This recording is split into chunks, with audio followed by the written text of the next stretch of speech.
We've brought together 50 bankruptcy attorneys, one from every state, Can I keep my car? What about my house? Can I rebuild my ACE, my How does the 341 means meter? test work? to answer the most common, most misunderstood questions about bankruptcy. Real answers from lawyers who do this every day.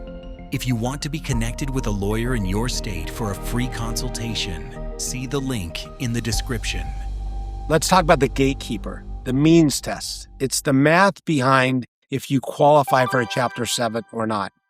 Jeff Bursell from Minnesota. How do people know if they pass? It's complicated. That's the easiest way to answer it. The first step we have to look at when we're looking at the means test is what is your income? What is income, right? Income is everything that you've earned in the last 6 months prior to filing, which would include everything but Social Security and VA. So essentially everything that you've earned is included as income.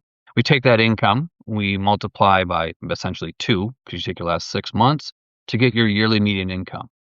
If you are at or below your state's median income, and as an example, Minnesota, the median income is $74,000-ish on a single individual. If you're below that, you're done. You don't have to worry about the means test. You move on to continue on to your real-time budget. If you're above the median income, then you have to do the means test. Now, the means test, I would look at that as like a 5-6 page tax return, very similar in that you input your income on the top, and then you start taking deductions. Now, the deductions are 3 different varieties. Number 1, they're IRS derived. So the IRS says you get X amount for food and clothing for your household size, you get that amount, unless, of course, you have some sort of special needs that gets put in there. Your second type of expense, I would say, are your actual items like taxes being withheld, payments to certain creditors, health insurance, those type of things. And then your third one is kind of a mix, right? So like a mortgage payment. You do include that, but you also have the IRS stipulation, allowed expense. For rent, same thing. So, depending on where you're at, you get the higher of the two. So bottom line is you take your income, you subtract all your expenses, you get to the bottom of the whole thing. And if you meet the threshold to being in a Chapter 7, you can be in a Chapter 7. Or you don't, then you can still file a Chapter 13. So you're eligible for a 13, even if you pass the means test. Some people have to be, but once we usually get past the means test and you qualify, we're putting you in a Chapter 7, short of having to be in a 13. And this is a true story. Don't make this stuff up, of course. I had somebody walk in my office, single woman, and she was over the median income by $1. Okay. All right. So then you go to the means test. She did not pass the means test. Okay. Now, she left. Eventually, the next month I got her in because she didn't work as much. $1 comes off and so forth. The next couple that came in, they were $35,000, $36,000 over the median income, and they passed with flying colors, the means test. And it came down to simple things. They had a couple kids, daycare.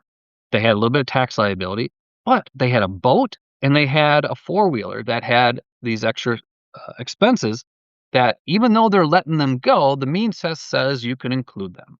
So, and again, that's not to give any kind of advice on what to do, but there is no rhyme or reason sometimes for it. And there are a lot of cases that I've filed that I can't get somebody past the means test. They have to be on 13, and they can't really even afford a 13 because if you look at the real-time budget, they don't have the money for it. But those are the trickier cases. But to summarize the median income means test, it's a formula. The formula has some faults. The formula can be manipulated both for good and bad. If you miraculously have another kid, you increase your median income, and now you pass. I've actually had that happen. Couldn't get somebody in. Oh, by the way, we're pregnant. Okay, let's wait a few months. Baby comes out. Now you qualify. So there are things like that you have to take a look at. It isn't something that, again, I'm going to reiterate, it's not simple. It's not straightforward. There is a lot that we have to discern when you go through all the numbers and the expenses. And it can literally change on the date and time that you're running the income. As one other final example to kind of highlight the point and probably just stress to people, if you have any questions, go see an attorney, please, and as soon as you can. I had somebody who met with me the last day of the month, 9 o'clock in the morning.